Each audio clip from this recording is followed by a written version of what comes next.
3 4 5 पांचों बॉक्सेस बाहर रखवा फटाक से।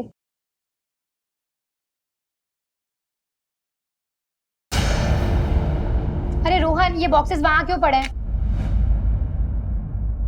कब से रखे हैं वहां? पैक करना है, लेकर आओ। हाँ हाँ मैम, मैं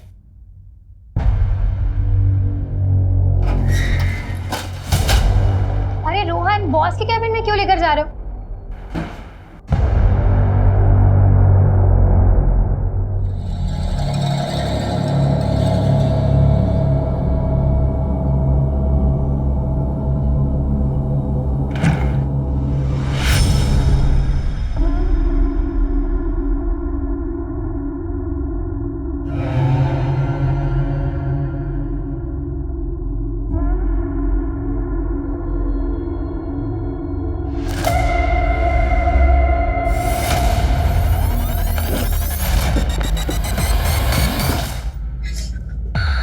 क्या कर रही थी यहाँ?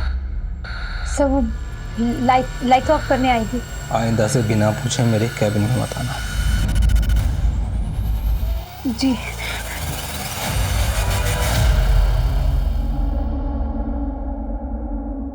पल्लवी, तुम रो क्यों रही हो? जीजू, मैंने ऑफिस में ड्रग्स के पैकेट्स देखे। ड्रग्स? देखो, तुम ना इस समय बिल्कुल मत पढ़ना। तुम्हारा वो जो बॉस है ना प्रशांत, बहुत खतरनाक आदमी है। तुम ऐसा कुछ मत करना, मेरी मानो, कुछ मत करना तुम। मुझे बहुत डर लग रहा है जीजू। तुम डरो मत, मैं हूं ना तुम्हारे साथ। मैं तुम्हें कुछ नहीं होने दूंगा। अपनी हद में रह।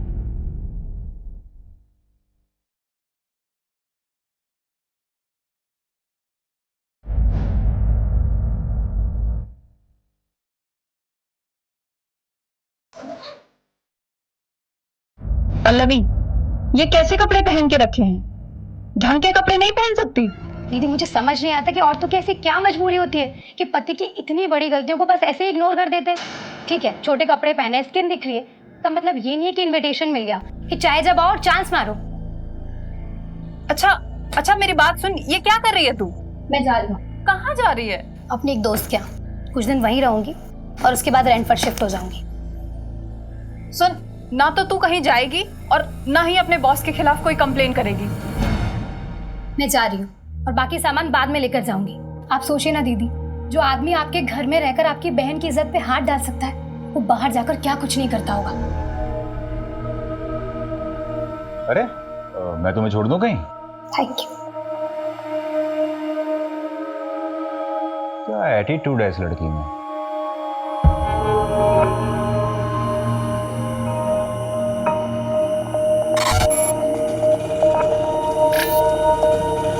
भैया, जानकी नगर जाएंगे। जानकी नगर के लिए ऑटो यहाँ से नहीं मिलेगी मैडम, आगे से राइट मारिए, वहाँ से मिलेगी। Thank you.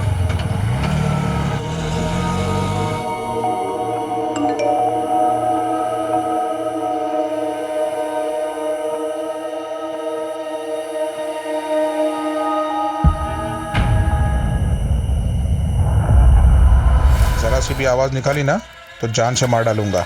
चलो उठ। ये क्या हालत बना रखी है तूने अपनी?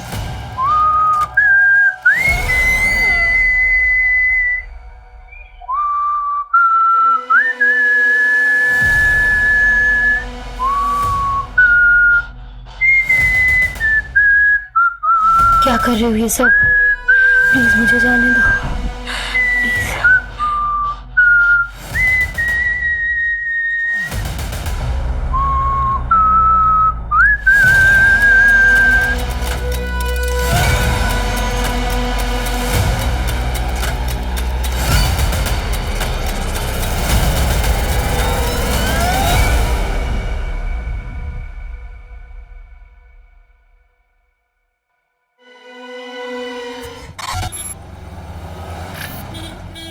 तू एक काम कर, जल्दी जा, जल्दी से अपना बैग रेडी करके आ। नगमा, इतनी देर लगा दी तुम लोगों ने। अरे क्या करेंगे, टेलर ने कपड़े ही नहीं सिले थे, बैठ के सिलाना पड़ा, वरना आयशा क्या पहनती।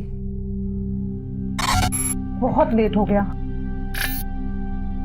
नगमा, ये फातिमा को सलामी पर दे देना।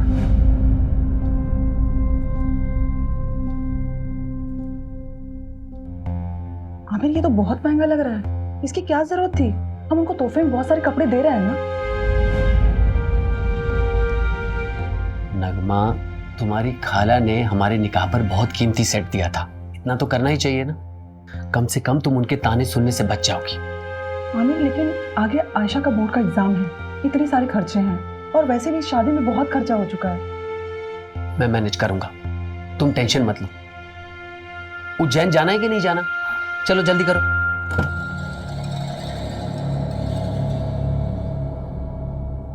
आयशा, अपना लोकेशन ऑन कर लेना और वहां पहुंचकर मुझे फोन करना। अरे आप क्यों चिंता करें, हम फोन करेंगे अब आपको। चलो अब वो टेंशन मत लीजिए, हम लोग अच्छे से पहुंच जाएंगे। ठीक है। हाँ।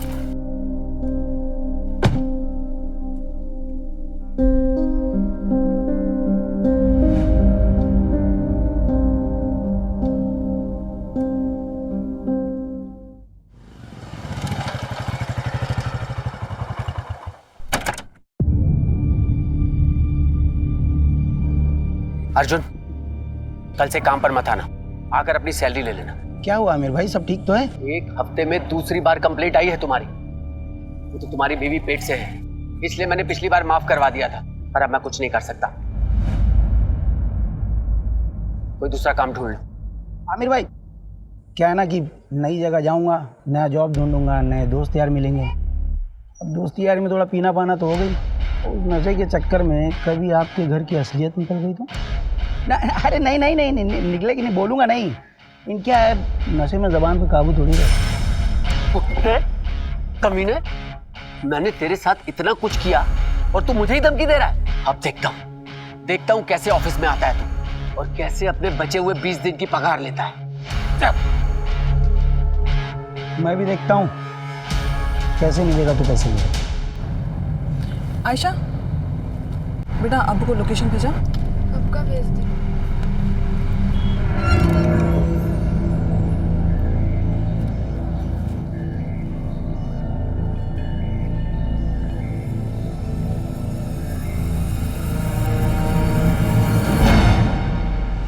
Excuse me sir, payment.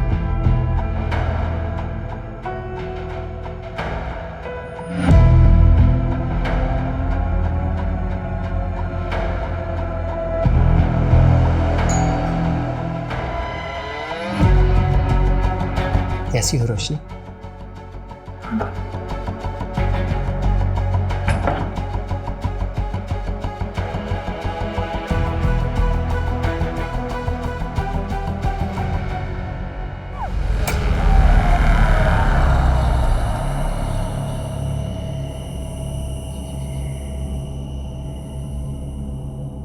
अरे रोशनी, इतना लेट? हाँ, वो आज ना ऑफिस में बहुत ज्यादा काम था, इसलिए लेट हो गई। ठीक है, कल से ऑफिस मत जाना। पर और सुनो, अंदर ना मैंने मटन ला के रखा है, उसे बना दो जरा। मिले, सॉरी ना, आगे से मैं ध्यान रखूंगी। मैं ऑफिस से हमेशा टाइम पे आ जाऊंगी। पता है तुम्हें, बॉस ने मेरी सैलरी भी बढ़ा दी है। अच्छा, मैं मटन बना के आती हूँ।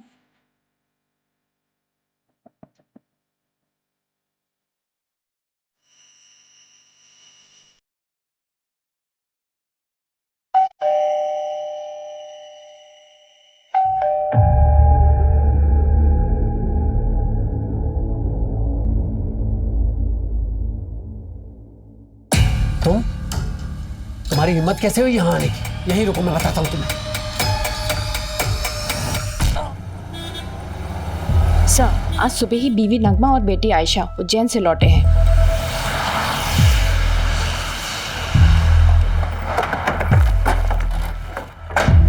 चलो साइड हटो। क्या मिला लगा रखा? चलो हटो यहाँ से। आमिर उठ जाओ, क्या हो गया आपको? उठो आमिर, प्लीज उठ जाओ, क्या हो गया? ये क्या हो गया?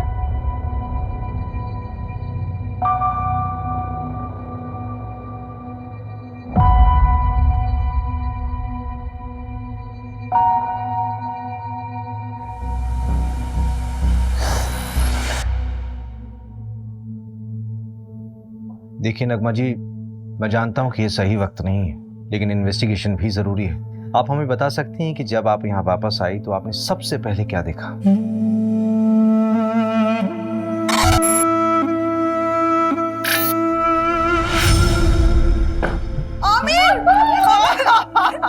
आमिर! हम जब यहाँ से गए तो सब कुछ बिल्कुल ठीक था। आमिर बहुत खुश थे। पता नहीं किसने ये सब कर दिया। सर, हमारे आने के पहले कुछ मोहल्ले वालों ने यहाँ भीड़ लगा रखी थी। पूरा क्राइम सीन कंटामिनेट कर दिया ऐसा। आई डाउट कि फॉरेंसिक वालों को यहाँ ज़्यादा कुछ मिलेगा। ठीक है, जो कुछ भी पॉसिबल हो उनको बोलो कि एविडेंस कलेक्ट करें। Okay sir.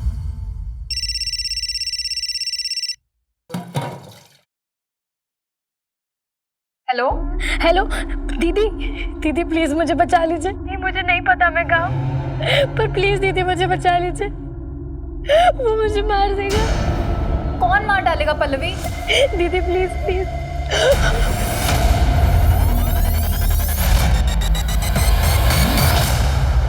नहीं सर, हमें किसी पर कोई शक नहीं है। अच्छा, आप लोगों के उज्जैन जाने से पहले आमिर का किसी से लड़ाई झगड़ा हुआ था या फिर आपकी फैमिली में कोई इशू? आमिर बहुत अच्छे इंसान थे, उनकी किसी से कोई दुश्मनी नहीं थी। पानी लीजिए। घर से कोई सामान गायब हुआ था? हाँ, मेरा लैपटॉप गायब था और अब्बू का फोन। ठीक है, डिटेल्स दे दीजिए। अगर इसके अलावा कुछ भी याद आए तो हमें बताइएगा ज़रूर। अभी जा सकते हैं आप।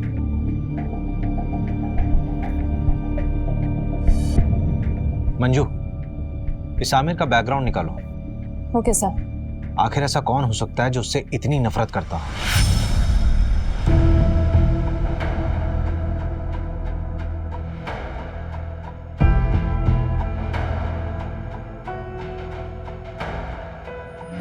मैंने ऑफिस में ड्रग्स के पैकेट्स देखे।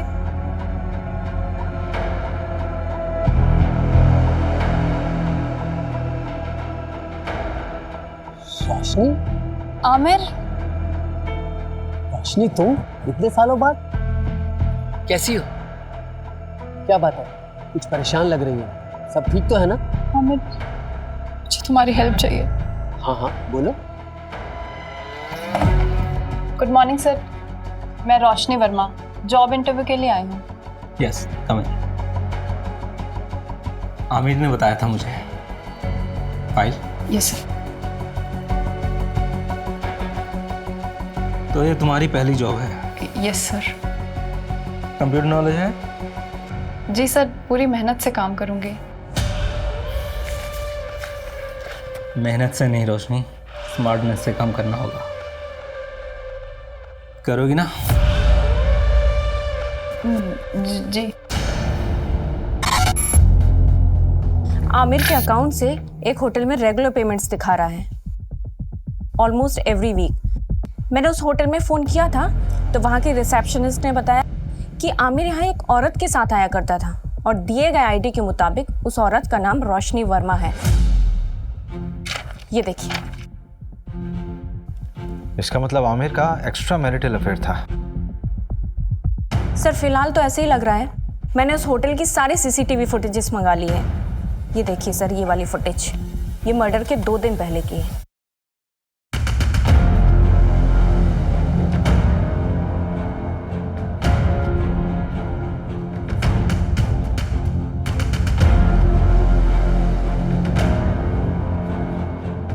ये आदमी उसका पीछा कर रहा है। सर, इस आदमी की बॉडी लैंग्वेज बहुत डाउटफुल है। ऐसा लग रहा है जैसे ये इन पर नजर रखे हुए है। मैंने इसकी फोटो सर्कुलेट करवा दी है सर। गुड। हेलो। आमिर को उसकी बीवी ने मारा है। कौन बोल रहा है? फिर से बोलिए आप। आमिर को उसकी बीवी ने मारा है। लेकिन नगमा अपने हस्बैंड को क्यों मारेगी? हेलो। फिर से लगाओ। The number you are trying to call is currently switched off. एक ऐप है, मैं लोकेशन चेक करता हूँ। जल्दी करो। लोकेशन जहांगीराबाद है। इसका मतलब कॉलर आमिर के एरिया से ही थी। सर, नगमा को उठा ले क्या? नहीं, किसी रैंडम कॉल के बेस पे हम किसी भी विक्टिम की वाइफ को नहीं उठा सकते। हो सकता है हत्यारे ने हमें भटकाने के लिए खुद कॉल किया हो या किसी से करवाया हो। इस नंबर को ट्रेस करो। Okay sir. मर्डर से 2 दिन पहले नगमा के सारी मूवमेंट को ट्रैक करो। उसके उज्जैन वाली शादी, उसका आना जाना, सब कुछ। Okay sir. मैं जी जान लगा दूंगा रोशनी, बल्कि मैंने तो कल की ही मीटिंग सेट की है। तुम टेंशन मत लो, मैं तुम्हारी बहन को कुछ नहीं होने दूंगा। आमिर, अपना ध्यान रखना, प्रशांत बहुत खतरनाक है।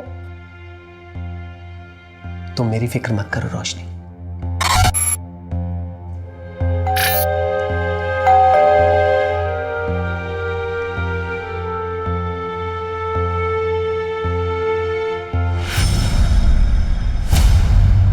हमारा कोई अफेयर नहीं था। मैं और आमिर तो एक कॉलोनी में रहते थे और बचपन से ही एक दूसरे को जानते हैं। और वापस अभी 4-5 महीने पहले ही मेरी उससे मुलाकात हुई थी। ये चोट कैसे लगी? क्या हुआ है? कुछ नहीं मैम, वो किचन में काम करते टाइम लग गया। तुमने कहा कि आमिर सिर्फ तुम्हारा दोस्त था, बचपन का दोस्त, तो फिर होटल में क्यों मिलते थे? क्या हुआ रोशनी? ये पुलिस क्यों आई है? तो आमिर का मर्डर हुआ है, उसी सिलसिले में पूछताछ करने के लिए आए हम लोग। कौन आमिर? वो मेरी कंपनी में सिक्योरिटी एजेंसी का सुपरवाइजर था। हाँ तो ये तुमसे पूछताछ क्यों कर रहे हैं? देखिए ये वहां ना 9 से 6 जॉब करने जाती है, रिश्तेदारी निभाने नहीं। तुम कभी मिले हो आमिर से? अरे मैं क्यों मिलूंगा? आप लोग बात किसके बारे में कर रहे हैं मैं तो ये तक नहीं जानता।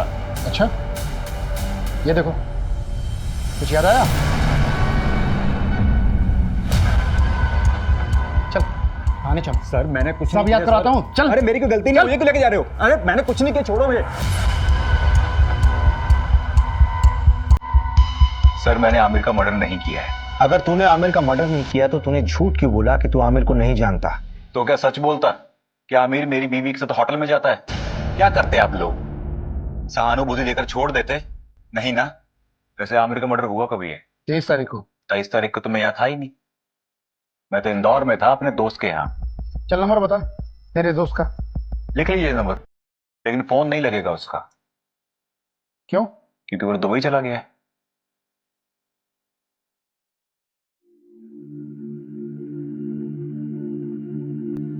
मास्टर जी, इस बार फिटिंग बहुत अच्छी बनाना, हम शादी में जा रहे हैं। भाभी जी हाथ ऊपर करिए,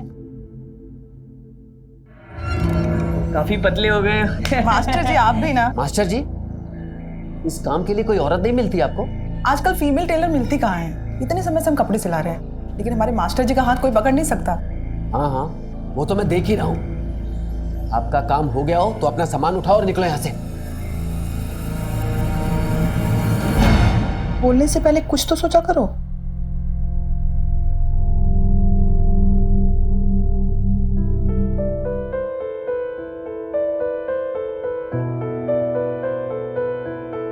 हैप्पी बर्थडे नगमा। अभी तक नाराज हो नगमा? प्लीज मुझे माफ कर दो।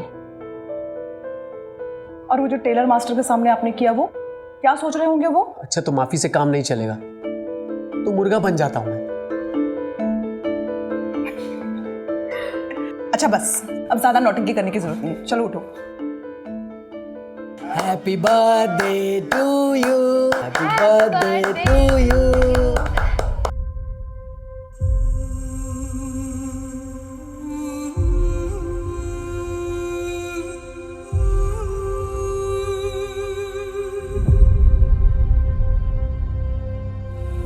सर इनिशियल रिपोर्ट आ गई है। आमिर को करीब रात 11 से 1 के बीच मारा गया। जिस कैब से वो लौटे थे वो ट्रैक किया? नहीं, ऑनलाइन बुक कैब होती तो इजीली ट्रैक हो जाता। वैसे उज्जैन के सारे ड्राइवर से बात हो रही है। सर, उज्जैन से एक और बात पता चली है। नगमा का शादी से पहले किसी फरहान नाम के लड़के से अफेयर था। तो शादी से पहले था ना? नहीं सर, अभी भी है। नगमा जिस शादी के लिए उज्जैन गई थी ना, वहां से 2-3 घंटों के लिए गायब थी, उसी फरहान से मिलने के लिए। फरहान? नगमा 2.5 लाख है, बाकी अगर और जरूरत पड़े तो बता देना। Thank you Farhan. लेकिन नगमा, हम कब तक ऐसे छुप छुप के मिलते रहेंगे? थोड़ा वक्त दो मुझे फरहान। वैसे भी आयशा की जिम्मेदारी है मुझ पर। एक बार मैं आयशा का सब कुछ ठीक कर लूँ, फिर देखेंगे। और वैसे भी मैं किसी को दुखी नहीं करना चाहती।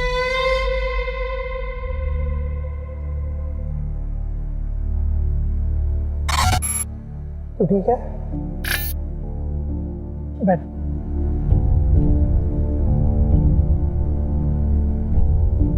आयशा, मैं क्या कह रहा था कि हमें ना आंटी से बात कर लेनी चाहिए। देख, अभी अब्बू तो नहीं रहे ना, और मेरे घर वाले भी उंगली उठाएंगे, तो उससे पहले हमें शादी कर लेनी चाहिए ना। तुम क्या बात कर रहे हो सूरज? पहले कब्र के फूल को तो सूख जाने दो। आयशा, मेरा वो मतलब नहीं था। पुलिस? अम्मी फिर से पुलिस वाले क्या करना है यहाँ? ये तलाशी ले रहा है। उस दिन के जाए तो उन्हें कुछ नहीं मिला था, आज क्या मिलेगा नया उन्हें? रवि, हाँ पोस्टमार्टम और फोरेंसिक रिपोर्ट देना। ये लीजिए। सबसे पहले आमिर के सर पर वार किया गया किसी हैवी ऑब्जेक्ट से। उसके बाद 12 बार चाकू से स्टैब किया गया उसे। और दरवाजे पर कोई फोर्स एंट्री के निशान भी नहीं थे। इसका मतलब यह है कि आमिर ने दरवाजा खुद खोला था। यह कांड किसी एक का नहीं बल्कि 2 लोगों का किया हुआ है। किलर के साथ कोई और भी था। सर, लेकिन आपको ये क्यों लगता है कि वो 2 लोग थे? ये रिपोर्ट देखो मंजू, इसमें साफ दिख रहा है कि आमिर की मौत सर पे चोट लगने से और उसके शरीर में चाकू मारने से हुई, राइट? हाँ। लेकिन इन दोनों ही चोटों का फोर्स और इंपैक्ट बिल्कुल अलग है। देखो,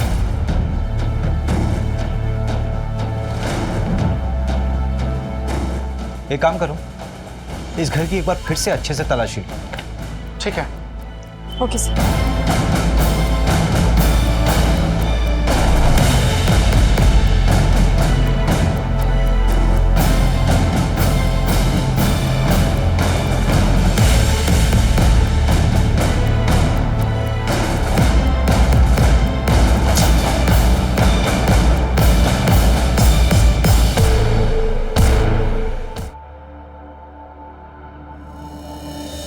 मैंने कुछ नहीं किया, आप मेरी बात तो सुनो। मैंने कोई खून नहीं किया। आयशा, नहीं मार सकती है। हम तो शादी में उज्जैन गए थे, अम्मी नहीं कर सकती हैं। आयशा, उन्होंने कुछ नहीं किया। मैडम, मैंने कुछ नहीं किया। मेरी बच्ची अकेली। अम्मी,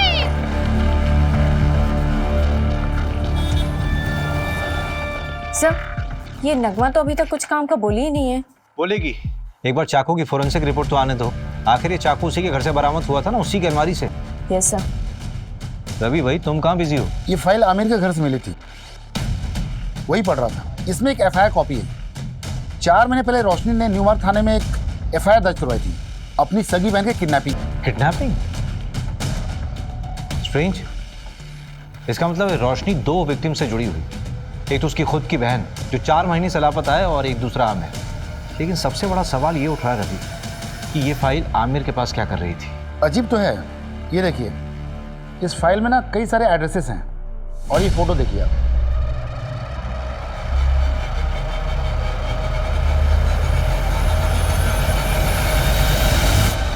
रवि, कहीं उस कॉलर के बोलने पे हम बहुत अलग तो नहीं जा रहे? हम नगमा से पूछताछ कर रहे हैं और मालूम चले कि केस कुछ और ही। एक काम करो, रोशनी को थाने बुलाओ। और सर, एक गार्ड के बारे में पता चला है, उसका नाम अर्जुन है। वो आमिर के अंडर काम करता है। उसका आमिर से झगड़ा भी हुआ था। मैंने कांस्टेबल सिन्हा को बोल दिया उसे उठाने को।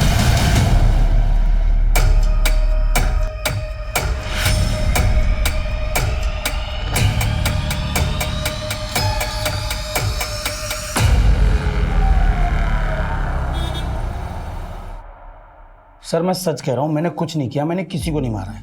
हाँ, आमिर से गुस्सा जरूर था क्योंकि वो नौकरी से निकालने की बात कर रहा था, और उसके मर्डर के बाद मुझे किसी ने नहीं बोला कि काम पे वापस मत आओ। हाँ, मेरा फायदा जरूर हुआ है, पर मैंने किसी को नहीं मारा है सर। ये तो तोते की तरह खुद ही सब कुछ बोल रहा है। हाँ सर, वो हमारे साथ का ही था। बस सुपरवाइजर बनने के बाद उसको अचानक बहुत गुस्सा आने लगा। हर छोटी छोटी बात पे चिढ़ जाता था।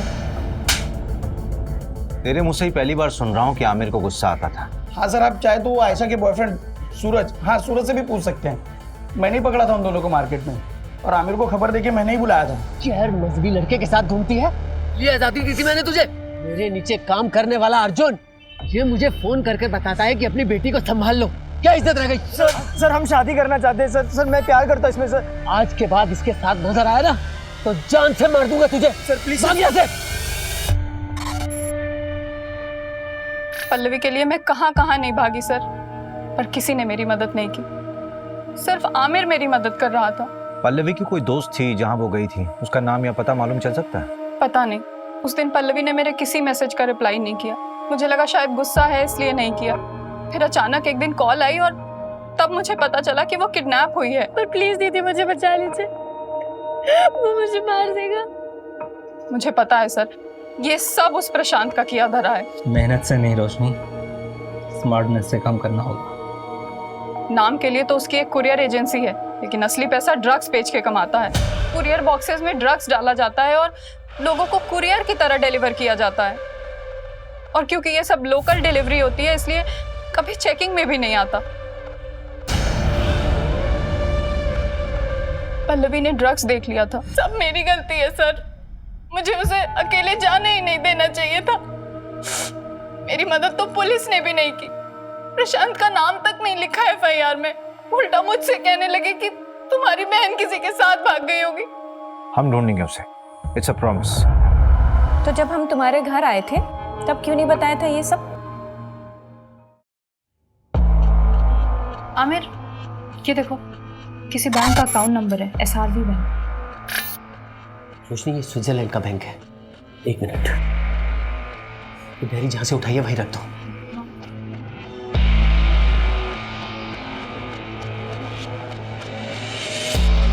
रोशनी इधर आओ। ये प्रशांत की प्रॉपर्टीज के पेपर है, उसके नाम कई प्रॉपर्टीज है। आमिर, शायद यहीं कहीं रखा हो उसने पल्लवी को। चलो हम अभी चेक करके आते हैं सारे एड्रेस। नहीं नहीं नहीं रोशनी, अभी बहुत लेट हो चुका, तुम घर जाओ। लेकिन मेरी पल्लवी। हड़बड़ी का काम नहीं है, बहुत रिस्की है। हम लोग कल मिलेंगे, चलो अभी इसको वापस रख दो। चल जल्दी जल्दी चल।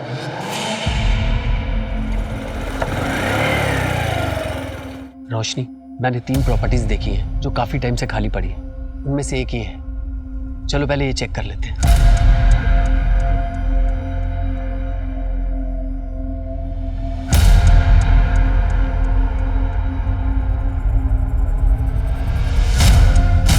रोशनी, यहां तो कोई नहीं। चलो दूसरी प्रॉपर्टी में देखते हैं।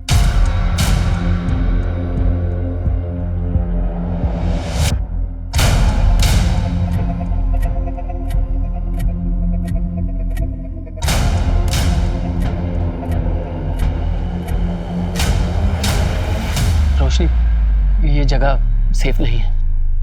बाकी के एड्रेस मैं कल खुद आके चेक करूंगा, तुम मत आना। अब चलो।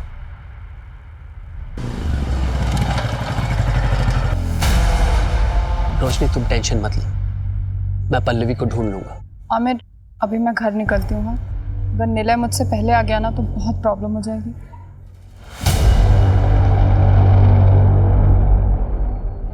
मैं बहुत डर गई थी, शायद प्रशांत को सब पता चल गया था और पल्लवी तो अभी भी उसके कब्जे में है। आमिर को भी उसने मरवा दिया। सब मेरी वजह से हुआ है। वो प्रशांत कुछ भी कर सकता है। पता नहीं अब पल्लवी मुझे कभी मिलेगी भी या नहीं। आमिर के अलावा तो किसी को नहीं पड़ी थी उसे ढूंढने की। हम ढूंढेंगे उसे, इट्स अ प्रॉमिस। आप चिंता मत कीजिए, आप जाइए, पल्लवी को ढूंढना हमारी जिम्मेदारी है।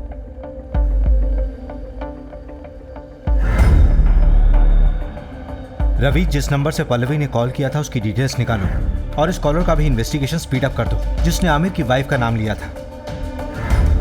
इस प्रशांत को यहाँ बुलाओ। ठीक है, उसे बुलाता हूँ थाने, लेकिन काफ़ी टाइम हो गया। पल्लवी जिंदा मिलेगी मुश्किल लगता है।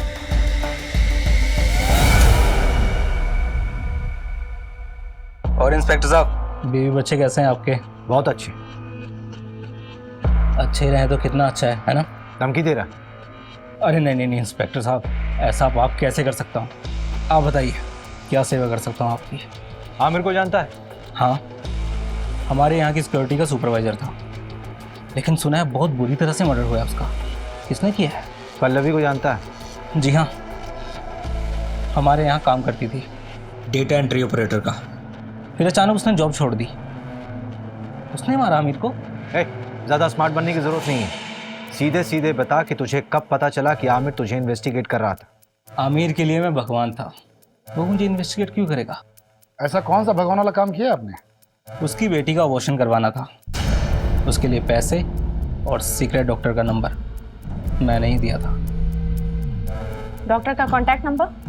हाँ बिल्कुल, आप भी जाइए, आपकी भी प्रॉब्लम है ना, वो भी सॉल्व कर देगा वो। ज्यादा बकवास नहीं। हाँ, लेडीज हैं आप, पर हम लेडीज की इज्जत करते हैं, इसीलिए एक गुस्ताखी माफ कर देते हैं, वरना क्या? और क्या करेगा? मंजू मंजू मंजू,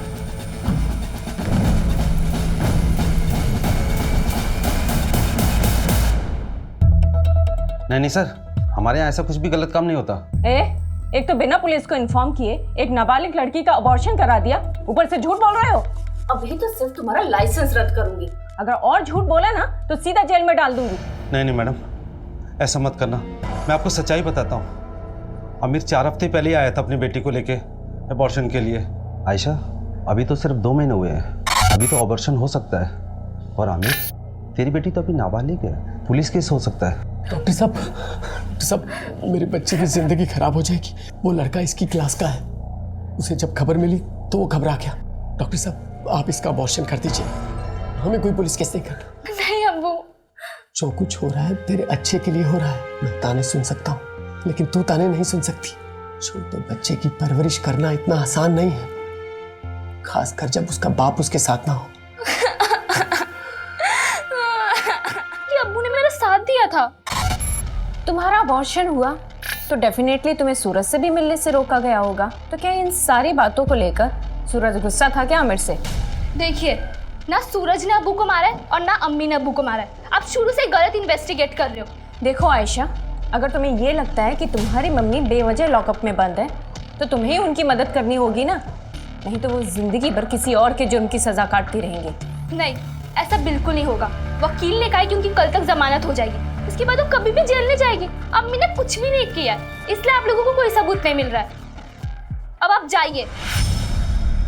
न्यू मार्ग थाने बात हुई, लोकल पुलिस ने पल्लवी केस में प्रशांत से पूछताछ की थी, लेकिन उन्हें भी प्रशांत के खिलाफ कुछ भी नहीं मिला। हो सकता पल्लवी अपनी मर्जी से कहीं गई होगी। जिस नंबर से पल्लवी ने कॉल किया था वो नंबर भी ट्रेस नहीं हो रहा है, फेक आईडी पे लिया गया था और स्विच ऑफ हो गया। पर सर, पल्लवी को गायब करने का मोटिव तो बनता है प्रशांत के पास। नगमा का एक्स बॉयफ्रेंड फरहान का भी कुछ पता नहीं। हाँ, एक बात पता चली है, उसने नगमा को 2.5 लाख रुपए उधार दिए थे। 2.5 लाख है, बाकी अगर और जरूरत पड़े तो बता देना। अब इतने पैसों की उसे क्या जरूरत पड़ी, ये तो नगमा ही बता सकती है। ऊपर से मिस्ट्री कॉलर का अभी तक नहीं पता लगा जिसने नगमा का नाम लिया था। टेक्निकल टीम ने बताया कि यूज किया हुआ सिम और फोन दोनों ही फर्जी तरीके से खरीदे गए थे। हो सकता है बाद में डिस्ट्रॉय कर दिए होंगे, क्योंकि दोबारा उनसे कॉल नहीं हुआ है। इसका मतलब we are back to the square one here. हमारे पास सिर्फ ये सीसीटीवी फुटेज है जो पल्लवी की किडनैपिंग साइट से हमें कैमरे के थ्रू मिली। देखते हैं क्या होगा इसमें।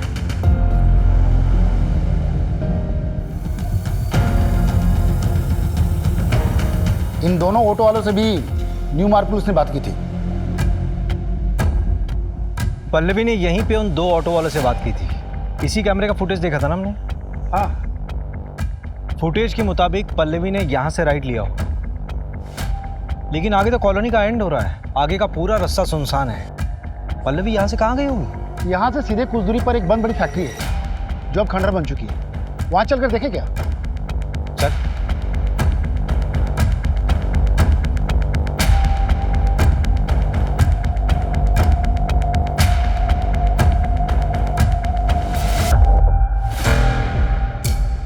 चेन से बांधा गया था, मेकअप का सामान।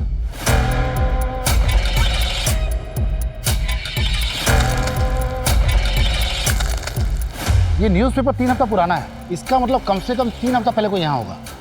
कहीं किडनैपर्स ने पल्लवी को यहाँ तो नहीं रखा होगा। सबसे पहले तो ये पता करो कि प्रॉपर्टी किसके नाम पे है। ठीक है, जल्दी। रवि, इंजेक्शन।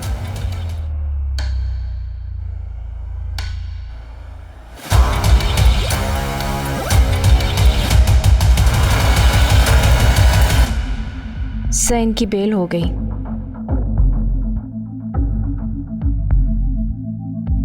मेडिसिन की बाहर की लिस्ट आई है। कोई लीड मिला प्रशांत से कनेक्टेड? एक लीड है, नाम देखकर आप हैरान हो जाएंगे। हाईलाइटेड नाम देखिए। ये आमिर इंजेक्शन खरीदता था? हाँ सर, हो सकता है कि ये प्रशांत ने मंगवाया हो। प्रशांत ने आमिर की मदद की थी वो आयशा के अबॉर्शन केस में, तो शायद इसलिए आमिर ने उस एहसान के चलते प्रशांत का ये काम किया हो। और हो सकता है आमिर को ये पता भी ना हो कि वो इंजेक्शन क्यों खरीद रहा है, क्योंकि वो खुद पल्लवी को ढूंढ रहा था। लेकिन प्रशांत के खिलाफ हमारे पास कोई सबूत नहीं है। एक है, हल्का कनेक्शन है, पर एक मिला है। जिस लोकेशन में पहुंचे थे वो एक कंस्ट्रक्शन कंपनी के अंडर है, गंगवार कंस्ट्रक्शन, और इस गंगवार कंस्ट्रक्शन प्राइवेट लिमिटेड में 21% का स्टॉक होल्डर है प्रशांत।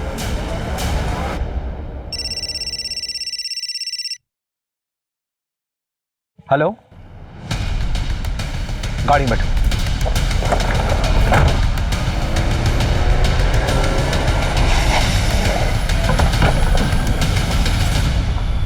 किधर?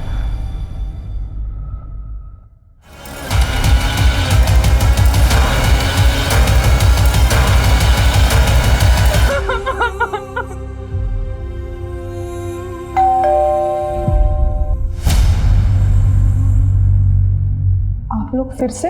इस बार तुम्हें बेल नहीं होने वाली। चाकू की फोरेंसिक रिपोर्ट आ गई है, तुम्हारे फिंगरप्रिंट्स मैच हुए हैं। फोरेंसिक रिपोर्ट के मुताबिक इस चाकू में जो खून मिला है उस खून में हीमोग्लोबिन लेवल कम है और ब्लड क्लॉट थोड़ा ज्यादा। तो ये जो खून इस चाकू में मिला है वो विक्टिम के मर्डर के कम से कम 24 से 48 घंटे बाद का है, मतलब पोस्टमार्टम के बाद का ब्लड है। आमिर को उसकी बीवी ने मारा है।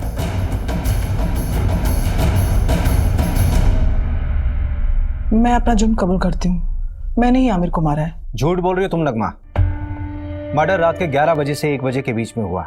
रात के 10 बजे तो तुम देवास टोल क्रॉस कर रही थी और रात के 2 बजे सीहोर टोल। इसका मतलब ये हुआ कि जब मर्डर हुआ उस वक्त तुम रास्ते में थी और करीब 3:30 बजे तुम घर पर वापस लौटी।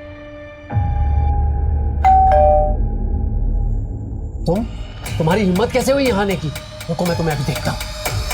तू चल मेरे साथ चल, अब जो मैं कहूंगी तो वही करेंगे। चल। आयशा बोलो, क्यों किया ये सब?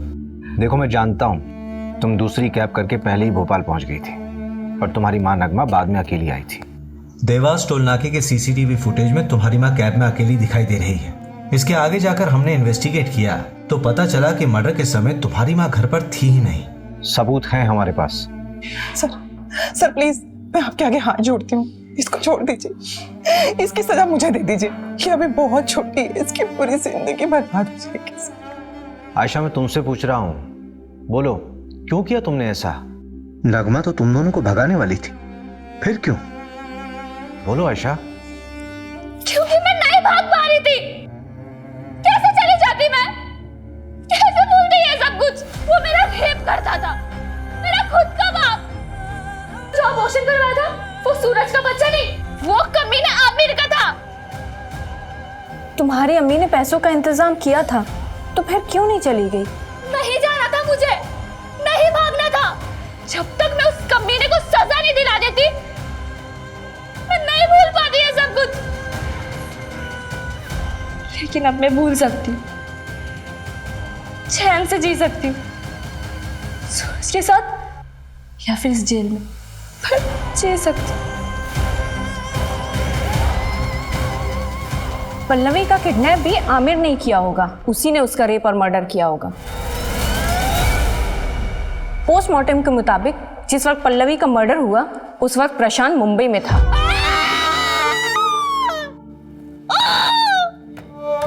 जिस तरह से इस केस में आरोपी खुद इस केस का सबसे बड़ा पीड़ित साबित हुआ है और पीड़ित इस समाज का सबसे बड़ा दरिंदा, उसको देखते हुए इस केस को रेयर ऑफ द रेयरेस्ट की श्रेणी में रखना गलत नहीं होगा। सारे सबूतों के बिना पर आमिर मलिक मर्डर केस में ये juvenile justice board Ayesha Malik को 3 महीने की सजा सुनाती है और इस दौरान वो जमानत की अर्जी भी लगा सकती है।